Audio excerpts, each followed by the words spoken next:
VR ఓం channel ప్రేక్షకులకు నమస్కారం. వందే శ్రీ శృంగేరి జగద్గురుం కార్యక్రమానికి స్వాగతం. శ్రీ శృంగేరి శారదా పీఠాధిపతి జగద్గురు శ్రీ శ్రీ శ్రీ విధుశేఖర భారతి మహాస్వామి వారి పావన పాదస్పర్శతో ఎన్నో శంకర మఠాలు ధన్యమయ్యాయి. వేదోక్త ధార్మిక పరంపరకు ప్రతిరూపంగా మహాస్వామివారు భక్తిపూర్వకంగా ఇచ్చిన అనుగ్రహ భాషణం హృదయాలను స్పందింపచేసింది.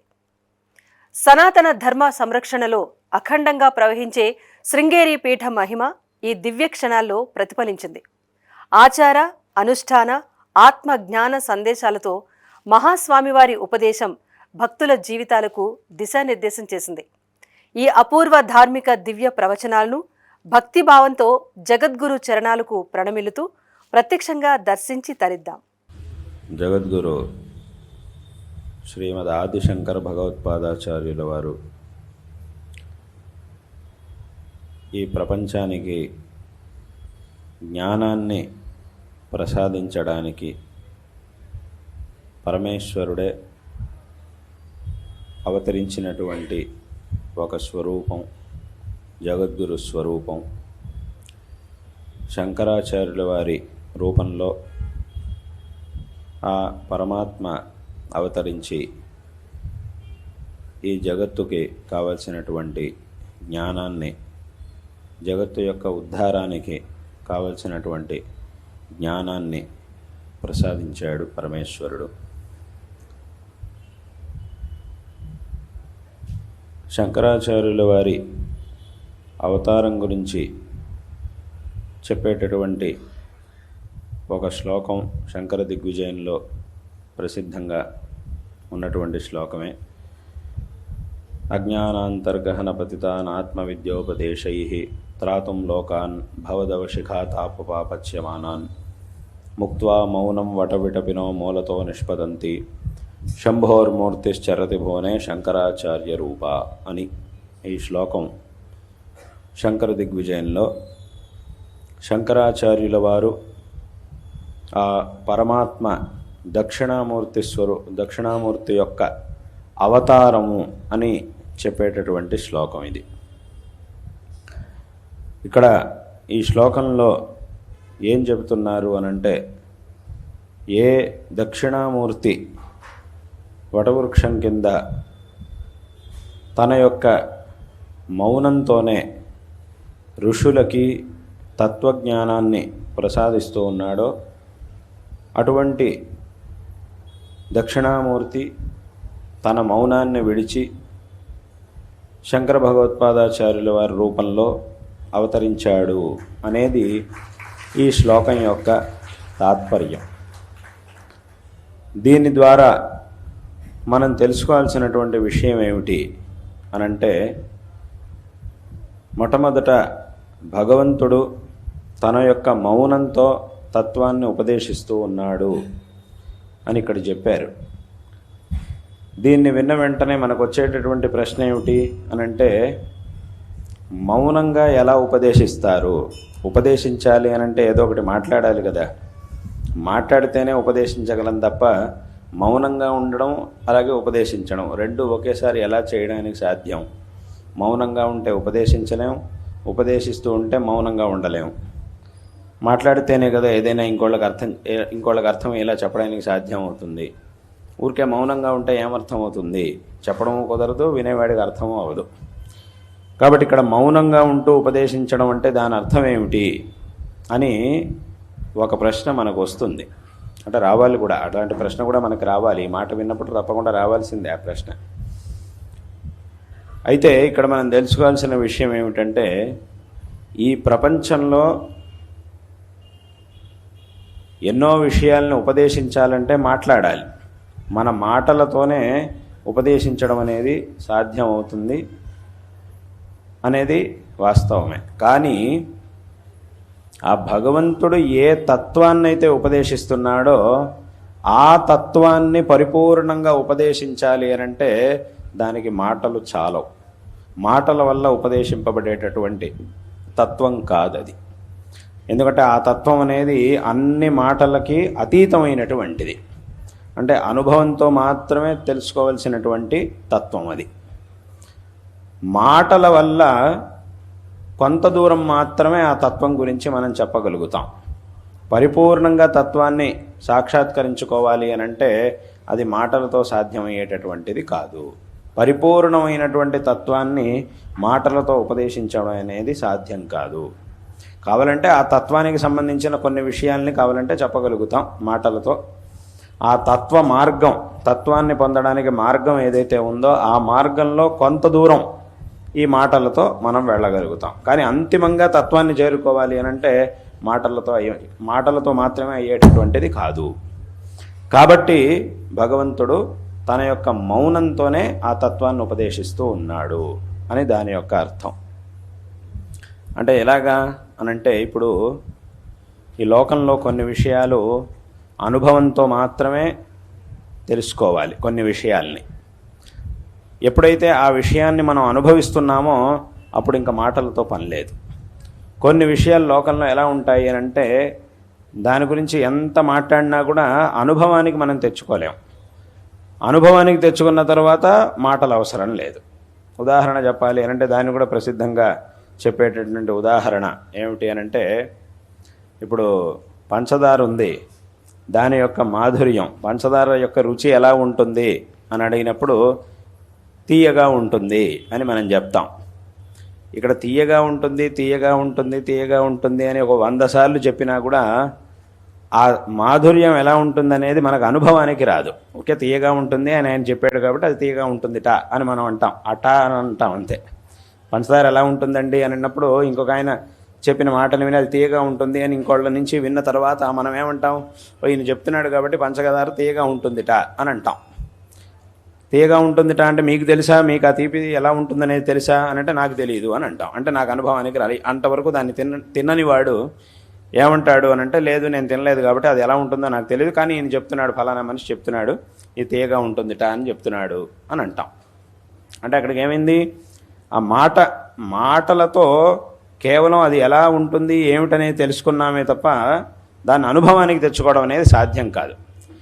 ఇప్పుడు కాదు, 1000 సార్లు తీయగా ఉంటుందని చెప్పినా కూడా ఆ మాధుర్యం అనేది మనకు అనుభవానికి రాదు. అది అనుభవానికి రావాలి అని అంటే ఏం చేయాలి, దాన్ని తినాలి. ఎప్పుడైతే మనం దాన్ని తింటామో అప్పుడు దాని యొక్క మాధుర్యం అనేది మనకు అనుభవానికి వస్తుంది. అప్పుడు ఇంకా మాటలతో పని లేదు. ఆ పంచదార నోట్లో వేసుకున్నాం, దానిలో ఉన్నటువంటి మాధుర్యం చక్కగా మనకు దాన్ని అనుభవిస్తున్నాం. అప్పుడు కూడా ఇంకెవరో వచ్చి అప్పుడు మనకు సందేహం రాదు, ప్రశ్న రాదు, మా పంచదార ఎలా ఉంటుంది, దాని తీపిదనం ఎలా ఉంటుంది అని మనకు ప్రశ్న రాదు. ఆ ప్రశ్నకి ఎవరో ఒకళ్ళు వచ్చి సమాధానం చెప్పాల్సిన అవసరం లేదు. మనం తింటున్నప్పుడు కూడా ఆ మాధుర్యాన్ని అనుభవిస్తున్నప్పుడు కూడా ఎవరో ఒకళ్ళు మన పక్కన వచ్చి నుంచొని పంచదార తీపిగా ఉంటుంది అని చెప్పాల్సిన, తీయగా ఉంటుంది అని చెప్పాల్సిన పని లేదు. ఎవరైనా అలా చెప్తే మనం ఏమంటాం, నువ్వు చెప్పక్కర్లేదే, నాకు తెలుసు, నేను ప్రత్యక్షంగా అనుభవిస్తున్నాను కాబట్టి నువ్వు చెప్పాల్సిన పని లేదు పో అంటాం మనం. కాబట్టి అక్కడికి ఏమైంది అని అంటే, మాటల వల్ల కొంతవరకు మాత్రమే మనం విషయాన్ని తెలుసుకోగలుగుతాం. సంపూర్ణంగా అనుభవంతో ఆ విషయాన్ని తెలుసుకోవాలి అని అంటే అప్పుడు ఇంకా మాటలతో పని లేదు.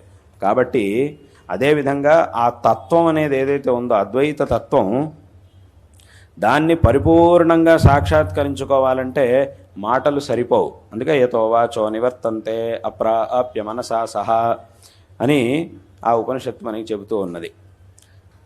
కాబట్టి ఈ మాటలు వీటన్నిటికీ కూడా అతీతమైనటువంటిది ఆ తత్వం. కాబట్టి అటువంటి తత్వాన్ని కేవలం తన యొక్క మౌనంతో, ఆ చిన్ముద్రతో పరమాత్మ ఈ జగత్తుకి, ఆ ఋషులందరికీ కూడా ఉపదేశిస్తూ ఉన్నాడు.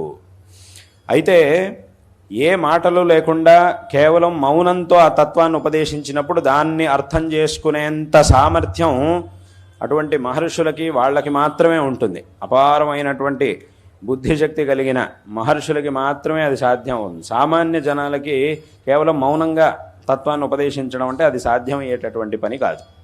వాళ్ళను కూడా ఈ మార్గంలో చాలా దూరం తీసుకొచ్చిన తర్వాత, అంటే ఇంకా మాటలతో పని లేదు అనేంత వరకు వాళ్ళని తీసుకొచ్చాక అప్పుడు కావాలంటే మౌనంతోనే ఉపదేశిస్తే సరిపోతుంది.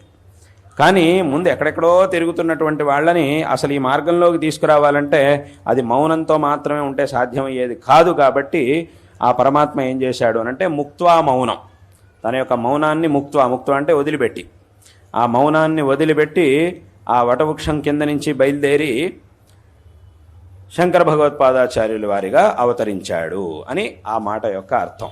అలాగే ఇక్కడ ఇంకో విషయం ఏమిటి అనంటే, సామాన్యంగా ఇతర జీవుల గురించి మనం చెప్పేటప్పుడు ఏం చేస్తామనంటే పుట్టడం, జన్మించడం అని అంటాం. అంటే జన్మ మిగతా జీవులందరికీ కూడా కలిగేటటువంటిది జన్మ. కానీ భగవంతుడి గురించి చెప్పేటప్పుడు మాత్రం అవతారం అని అంటాం. భగవంతుడు అవతరించాడు అని మనం అంటాం. అవతరించడం అనేటటువంటి మాటకు అర్థం ఏమిటి? దిగడము అని అర్థం. సంస్కృతంలో అవతరించడం అంటే అవతరణ అంటే దిగడము అని అర్థం. అంటే ఏమిటి? భగవంతుడు తన యొక్క స్థితి ఏదైతే ఉందో దాని నుంచి కిందకి దిగుతున్నాడు అని అర్థం. ఎందుకు దిగుతున్నాడు? ఒక పైన ఉన్నటువంటి వ్యక్తి పైనుంచి హాయిగా పైనే ఉండొచ్చు కదా. ఒక మంచి స్థానంలో, అందరికంటే ఉత్కృష్టమైనటువంటి స్థానంలో ఒక వ్యక్తి ఉన్నప్పుడు అక్కడే హాయిగా ఉండొచ్చు కదా. అక్కడి నుంచి కిందకి దిగడం ఎందుకు? ఎప్పుడైనా మనం పైకి వెళ్ళడానికి ఇంకా పై మెట్టు, ఒక్కొక్క మెట్టు ఎక్కుతూ పైకి వెళ్ళడానికి ప్రయత్నించాలి తప్ప పైనుంచి కిందకి ఎందుకు రావడం? ఇప్పుడు భగవంతుడు పైన ఉన్నటువంటి వాడు పైనుంచి కిందకి ఎందుకు వస్తున్నాడు అనంటే, ఇక్కడ ఈ అవతారం అంటే దిగడం అనేది ఏదైతే ఉందో, కిందకి దిగడం అనేది ఏదైతే ఉందో, ఈ అవతారం యొక్క ప్రయోజనం ఏమిటి అనంటే ఉద్ధరణ. ఉద్ధరణ అంటే ఏమిటి? సంస్కృతంలో ఎత్తడం, పైకి ఎత్తడం అని అర్థం. అవతరణ అంటే కిందకి దిగడం, ఉద్ధరణ అంటే పైకి ఎత్తడం అని అర్థం. అంటే భగవంతుడు ఎందుకు కిందకి దిగుతున్నాడు? తన అందరికంటే కూడా ఉత్కృష్టమైనటువంటి స్థానంలో ఉన్న భగవంతుడు ఎందుకు కిందకి దిగుతున్నాడు అనంటే ఉద్ధరించడానికి, అంటే పైకెత్తడానికి. ఎవరిని పైకెత్తడానికి అనంటే ఎవరైతే కింద ఉన్నారో వాళ్ళని పైకి ఉద్ధరించడానికి అని దాని యొక్క అర్థం. కాబట్టి భగవంతుడు చేసేది అవతారం.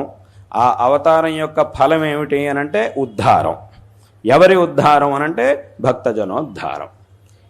ఇప్పుడు ఒకడు పైన ఉన్నాడు, ఒక వ్యక్తి, లోకంలో ఒక వ్యక్తి పైన ఉన్నాడు, ఒక వ్యక్తి కాస్త కింద ఏదో గుంటలో పడిపోయాడు. ఆ గుంటలో పడిపోయినటువంటి వ్యక్తిని పైకెత్తాలి అనంటే ఈ పైనున్న మనిషికే అది సాధ్యం. ఈ పైనున్న మనిషి ఏం చేయాలి? నేను ఇలాగే నిటారుగా నిలబడతాను, నువ్వు పైకి వచ్చేసేయి అని అంటే అదే సాధ్యం అయ్యేది కాదు. వీడేం చేయాలి అనంటే ఆ కింద ఉన్నవాడిని పైకెత్తాలి. కింద ఉన్నవాడిని పైకెత్తాలి అనంటే అప్పుడు వీడేం చేయాలి? పైన ఉన్నవాడు కిందకు వంగాలి అథవా కిందకి దిగాలి. ఎంత సాధ్యం అవుతుందో అంత కిందకి దిగి ఒక ఆలంబనాన్ని అందించాలి, వీడి చేతిని వాడికి అందించాలి. అప్పుడు ఏమవుతుందనంటే ఆ కింద ఉన్నవాడు ఈ చేతిని పట్టుకొని పైకి రాగలుగుతాడు. కాబట్టి పైన ఉన్నవాడు నేను ఇలాగే చేతులు ఎత్తుకొని ఇలాగే నించుంటాను, నువ్వు మాత్రం పైకి వచ్చేసేయాలంటే అది ఎప్పటికీ అయ్యేది కాదు. పైన ఉన్నవాడు కింద కొంగి వాడి చేతిని ఆలంబనంగా కింద ఉన్నవాడికి అందిస్తే వీడి చేతిని పట్టుకొని వాడు పైకి రాగలుగుతాడు. కాబట్టి ఈ ప్రయోజనం కోసం, అంటే ఆ భక్తజన ఉద్ధరణ కోసం ఆ పరమాత్మ తనకి ఏ విధమైన, ఇప్పుడు ఎవరైతే పైనున్నాడో, ఎవరైతే గుంటలో పడున్నాడో, వీళ్ళిద్దరిలో లాభం ఎవరికి అనంటే కిందున్నవాడికే. పైకి వస్తే లాభం వాడికి. పైనున్నవాడు వాడు హాయిగానే ఉన్నాడు, వాడు ఇక్కడే ఉండొచ్చు, వాడు వెళ్ళిపోయినా వాడికేం నష్టం లేదు. వాడిని అలాగే వదిలేసి వెళ్ళిపోయినా వాడికి ఏమీ నష్టం లేదు, వాడికి పోయేదేం లేదు. కానీ వాడు కనుక అలా వెళ్ళిపోయాడు అనంటే కిందున్నవాడికి నష్టం. కాబట్టి అక్కడికి ఏమైంది? ఆ పరమాత్మ తన యొక్క స్థితిలో తాను ఉన్నప్పటికీ, దీన్నే భగవద్గీతలో కృష్ణ పరమాత్మ చెప్తాడు, నమే పార్థాస్తి కర్తవ్యం త్రిషు లోకేషు కించన నానవాప్తం అవాప్తవ్యం వర్త ఏవచ కర్మణి అని భగవంతుడు అన్నాడు. నమే పార్థాస్తి కర్తవ్యం త్రిషు లోకేషు కించన. నేను నా యొక్క ప్రయోజనం కోసం చేయవలసినటువంటిది ఏమీ లేదు ఈ లోకంలో అని దీని యొక్క అర్థం. నేనేదో పొందడానికి చేయవలసినటువంటి, నాకేదో లాభం ఉంది ఇలా చేస్తే అనేటటువంటి పని ఈ ప్రపంచంలో నాకు ఏమీ లేదు. కాబట్టి నా స్వప్రయోజనం కోసం నేను చేయవలసినటువంటి పనులు ఏమీ లేవు. అయినా కూడా లోకోద్ధరణ కోసం నేను వర్త ఏవచ కర్మణి, ఎప్పుడు కూడా నేను నా పనిని ఎప్పుడు కూడా పనిని చేస్తూనే ఉంటాను. ఈ పరిపాలన అనేది ఏదైతే ఉందో, లోకోద్ధరణ అనేది, దీన్ని ఎప్పుడు నేను చేస్తూ ఉంటాను అని భగవంతుడు భగవద్గీతలో చెప్పాడు. కాబట్టి ఈ విధంగా ఆ భగవంతుడు తన యొక్క ఉత్కృష్టమైనటువంటి స్థితిలో ఉన్నప్పటికీ, తనకి ఏ విధమైనటువంటి ప్రయోజనము లేకపోయినప్పటికీ భక్తజనోద్ధారం కోసం ఈ విధంగా అవతారాన్ని కిందకి దిగి తాను ఉన్నటువంటి స్థితి నుంచి కిందకి దిగుతూ ఉన్నాడు. ఇప్పుడు ఇది భగవంతుడు చేసేటటువంటి పని. మరి భగవంతుడు భక్తులను అనుగ్రహించడం కోసం కిందకి దిగుతూ ఉన్నప్పుడు మరి భక్తుల యొక్క కర్తవ్యం ఏమిటి? ఎవరి కోసమైతే భగవంతుడు కిందకి దిగుతూ ఉన్నాడో వాళ్ళ కర్తవ్యం ఏమిటి అనంటే, ఇప్పుడు ఇందాక చెప్పినట్టుగా ఆ పైన ఉన్నటువంటి వాడు ఒక గుంటలో పడిపోయినటువంటి వాడిని కాపాడడం కోసం కిందకి దిగాడు, వాడి చేయిని అందిస్తూ ఉన్నాడు. అప్పుడు కింద ఉన్నవాడు ఏం చేయాలి? వాడు ఊరికే చేతులు కట్టుకొని కూర్చుంటే, నేను ఇట్లాగే చేతులు కట్టు కూర్చుంటా, నన్ను అలాగే పైకెత్తేసేయండి మీరు అని అంటే అది సాధ్యం అయ్యేది కాదు. అప్పుడు కింద ఉన్నవాడు కూడా ఏం చేయాలి? వీడి చేతిని అందించాలి. వీడి చేతిని ఎత్తి వాడికి అందిస్తే పైన ఉన్నవాడికి అప్పుడు వాడి పైనుంచి లాగగలుగుతాడు. లేదు అనంటే నేను ఇటే కూర్చొని ఉంటాను హాయిగా అని చెప్పి అటగే కూర్చొనో పడుకొనో ఉండిపోతే అప్పుడు వాడి పైకి లాగడం అనేది సాధ్యం కాదు. కాబట్టి అదేవిధంగా ఇక్కడ భగవంతుడు కిందకు అవతరిస్తూ ఉన్నప్పుడు ఎవరి ఉద్ధరణ కోసం భగవంతుడు అవతరిస్తూ ఉన్నాడో వాళ్ళ కర్తవ్యం ఏమిటి అనంటే, భగవంతుడు మన కోసం ఒక మెట్టు కిందకి దిగినప్పుడు మనం కూడా ఒక మెట్టు పైకి ఎక్కడానికి ప్రయత్నించాలి. ఏమిటి ఇక్కడ పైకి ఎక్కడానికి ప్రయత్నించడం అంటే దాని అర్థం ఏమిటి? భగవంతుడు మనకి ఏ మార్గాన్ని ఉపదేశిస్తూ ఉన్నాడో దాన్ని ఆచరణ చేయడం. ఇదే ఇక్కడ మనం పైకెక్కడం అని అంటే. భగవంతుడు చేయవలసినటువంటి ఉపదేశాలన్నింటినీ కూడా చేశాడు, కానీ నేను మాత్రం వాటినేమి పట్టించుకోకుండా ఆయన నా ఇష్టం వచ్చినట్టు నేను చేస్తూ ఉంటాను అనంటే అప్పుడు ఏమవుతుంది అనంటే ఇంకెప్పటికీ కూడా దీని నుంచి బయటపడడం అనేది సాధ్యం కాదు. ఈ సంసారం నుంచి బయటపడడం అనేది ఎవరికి కూడా సాధ్యం కాదు. కాబట్టి ఎలాగైతే ఎవరిని పైకెత్తడం కోసం పైనున్నటువంటి వ్యక్తి తన చేతిని ఆలంబనంగా అందిస్తూ ఉన్నాడో వాడు కూడా ఆ కిందున్నటువంటి వ్యక్తి అలాగే ఎవరి ప్రయోజనం కోసం పైనున్నటువంటి వాడు ఇవన్నీ కూడా చేస్తున్నాడో ఆ కిందుండేటటువంటి వాడు కూడా పైకి వచ్చేటటువంటి ప్రయత్నాన్ని చెయ్యాలి. అప్పుడు మాత్రమే వాడు పైకి రాగలుగుతాడు. అదేవిధంగా ఆ భగవంతుడు శంకరాచార్యుల వారి రూపంలో అవతరించి ఈ జగత్తుని ఉద్ధరించడానికని వచ్చినప్పుడు ఈ జగత్తులో ఉండేటటువంటి సమస్త మానవుల యొక్క కర్తవ్యం ఏమిటి అనంటే వారు చూపించినటువంటి ఆ మార్గాన్ని అనుసరించి తమ యొక్క ఉపదేశాలలో ఏ మార్గాన్నైతే ఉపదేశించారో ఏ మార్గాన్నైతే చూపించారో ఆ మార్గాన్ని అనుసరించి ఈ జీవితాన్ని సార్థకపరుచుకోవడం అనేది అందరి యొక్క కర్తవ్యం. ప్రతి మనిషికి 2 కర్తవ్యాలు ఉంటాయి. ఏమిటి అనంటే, ఒకటి ఈ జీవితాన్ని సాగించడం, 2 ఈ జీవితాన్ని సార్థకపరుచుకోవడం. జీవితాన్ని సాగించడం వేరు, జీవితాన్ని సార్థకపరుచుకోవడం వేరు, రెండిటికి తేడా ఉంది. జీవితాన్ని సాగించడం అంటే ఏమిటి? దానికి కావాల్సినంత చదువు, సంపాదన ఇత్యాదులన్నీ చేసుకొని మనం ఉండడానికి కావాల్సినటువంటి ఏర్పాట్లు ఏదో బోల్డంత ఉంటుంది అని కాదు, కానీ తక్కువ లేకుండా ఉన్న దాంట్లో తక్కువ కాకుండా ఉండడం కోసం ఏమేమి ఏర్పాట్లు చేసుకోవాలో వాటన్నిటిని చేసుకొని దానికి కావాల్సినంత చదువుకోవడం, దానికి కావాల్సినంత సంపాదించడం ఇత్యాదులన్నీ చేసేస్తే అక్కడికి జీవితం హాయిగా సాగుతూ ఉంటుంది. దేనికి తక్కువ లేకుండా సాగుతూ ఉంటుంది. కానీ ఇలా సాగుతూ ఉంటుంది, చివరికి ఏమవుతుంది? అక్కడికి ఏదో ఒకరోజు ఇది పూర్తవ్వాల్సిందే, ఈ జన్మ పూర్తయిపోయింది, అక్కడికి అది అయిపోయినట్టు. దీనివల్ల ఈ జీవితం అనేది సాగుతుందే తప్ప దీనివల్ల జీవితం అనేది సార్థకం అవ్వదు.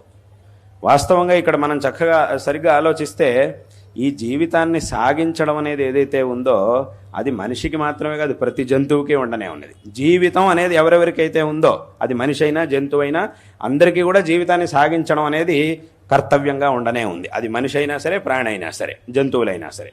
జంతువులకు కూడా జీవితాన్ని సాగించడం, ఎందుకంటే మనిషికి జన్మ ఉంది, జంతువులకి జన్మ ఉంది. కాబట్టి జన్మ మరణాలు మనుషులకి ఉన్నాయి, ప్రాణులకి ఉన్నాయి. ఈ జన్మకి మరణానికి మధ్యలో ఉండేదే జీవితం అని అంటే.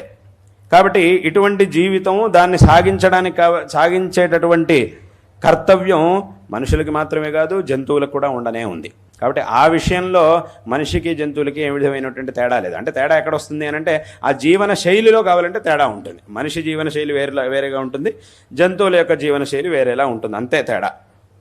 కానీ జీవితాన్ని సాగించడం అనేది అందరికీ ఉండనే ఉంది. ఇప్పుడు జంతువులకు కూడా వాటి జీవితాన్ని ఎలా సాగించాలి అనేది తెలుసు వాళ్ళే. ఆ జంతువులకు కూడా ఆ జ్ఞానాన్ని భగవంతుడు ఇచ్చాడు.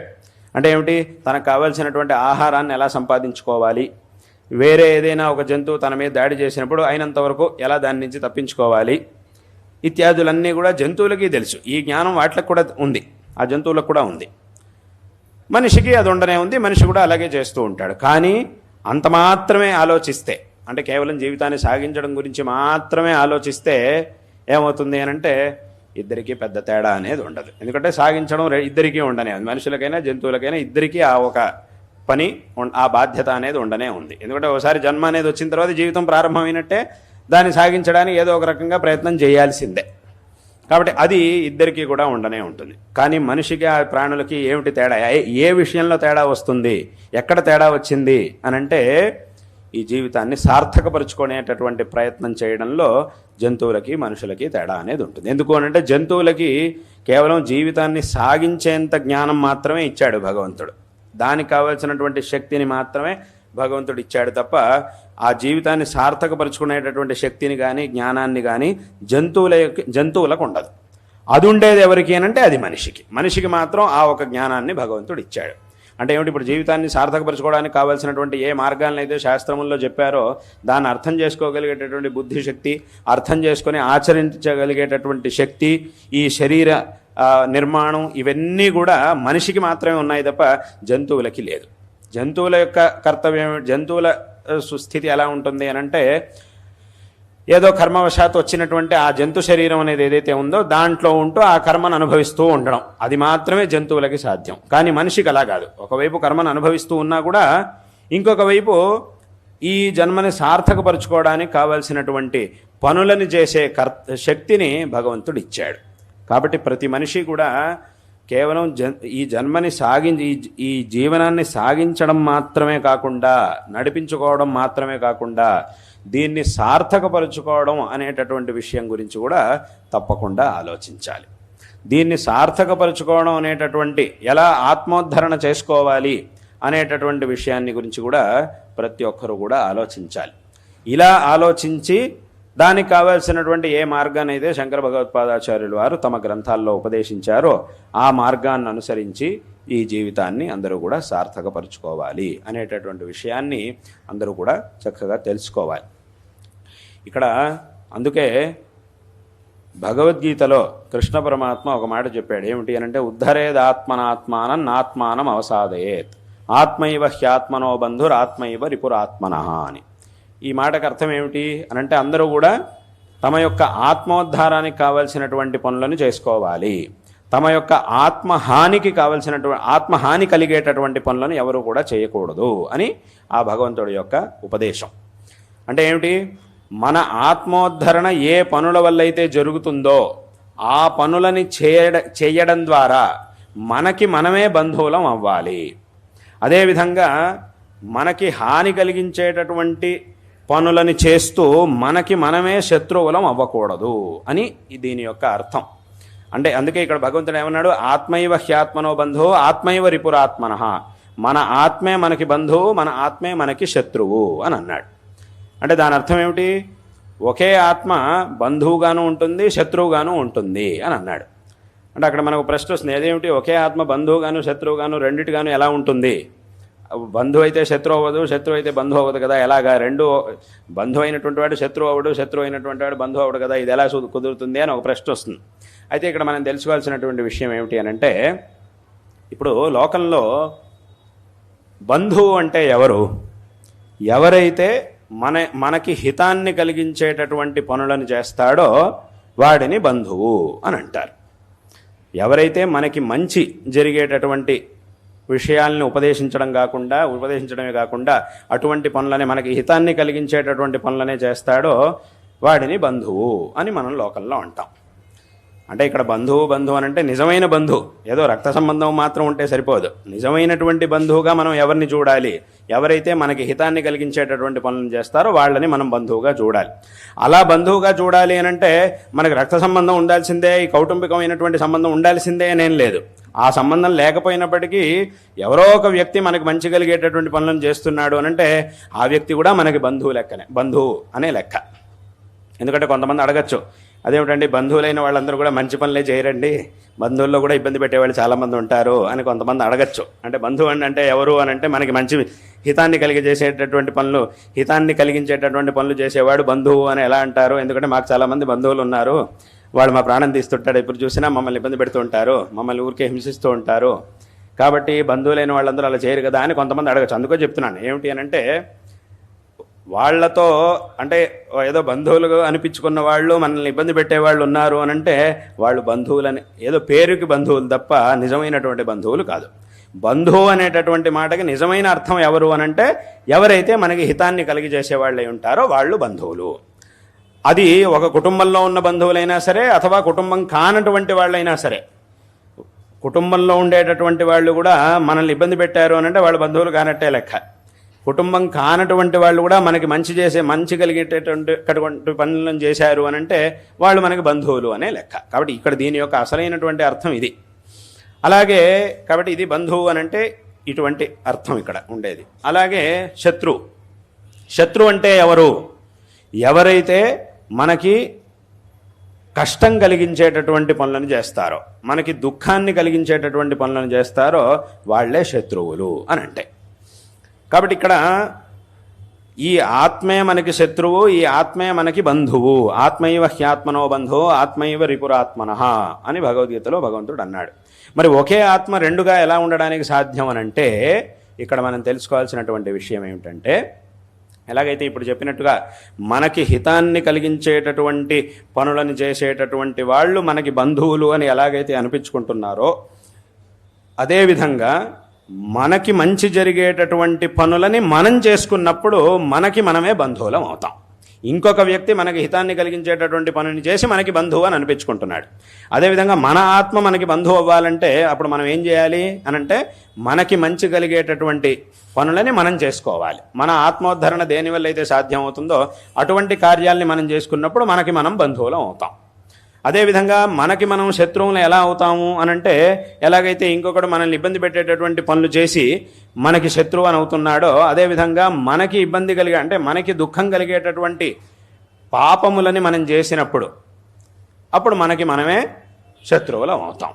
కాబట్టి ఇక్కడ దీని యొక్క అర్థం ఏమిటి అనంటే, భగవంతుడు చెప్పేటటువంటి మాట ఏమిటి అనంటే, ఈ ఆత్మోద్ధరణ కోసం చేసేటటువంటి పనులు ఏవైతే ఉంటాయో ఆ పనులని చేయడం ద్వారా మనకి మనమే బంధువులం అవ్వాలి.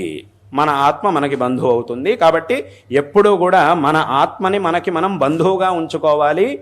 అందుకోసం ఏం చేయాలి అనంటే, మన ఆత్మోద్ధరణ అనేది దేనివల్ల అయితే సాధ్యం అవుతుందో ఆ పనులని ఎప్పుడు కూడా మనం చేస్తూ ఉండాలి అనేది దీని యొక్క అర్థం.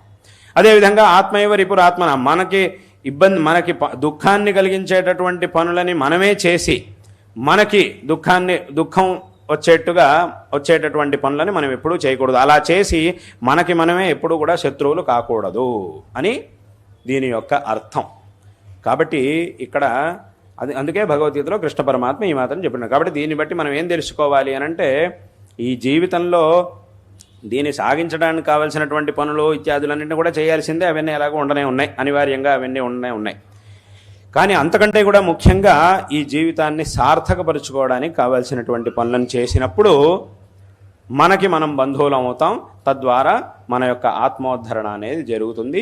ఈ జీవితం అనేది సార్థకం అవుతుంది.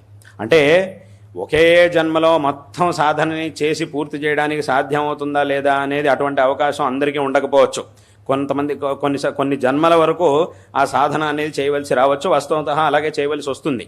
అనేక జన్మ సంసిద్ధస్తతో యాతి పరాంగత్యం బహూనాం జన్మనామంతే జ్ఞానవాన్ మాం ప్రపద్యతే అని స్వయంగా భగవంతుడే చెప్పాడు.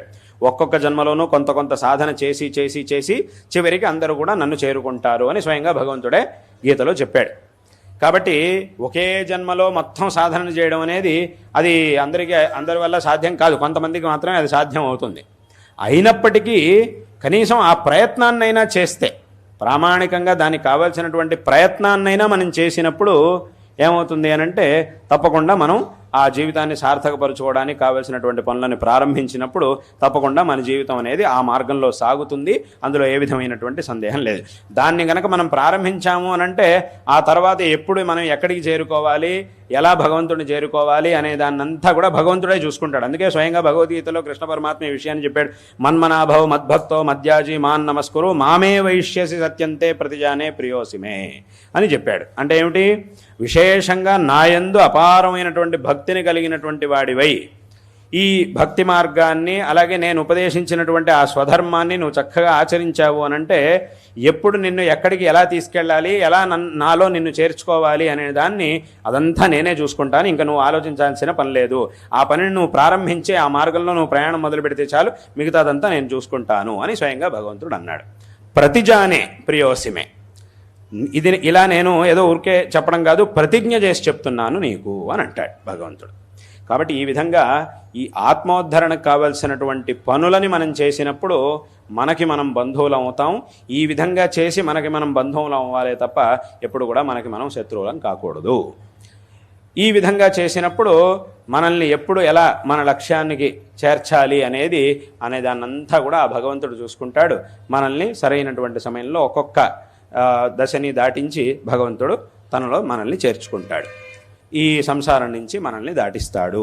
కాబట్టి మన చేతిలో ఉన్నటువంటి ఒక పెద్ద ఉపాయం ఏమిటి అనంటే ఈ ధర్మాన్ని ఆచరించడం.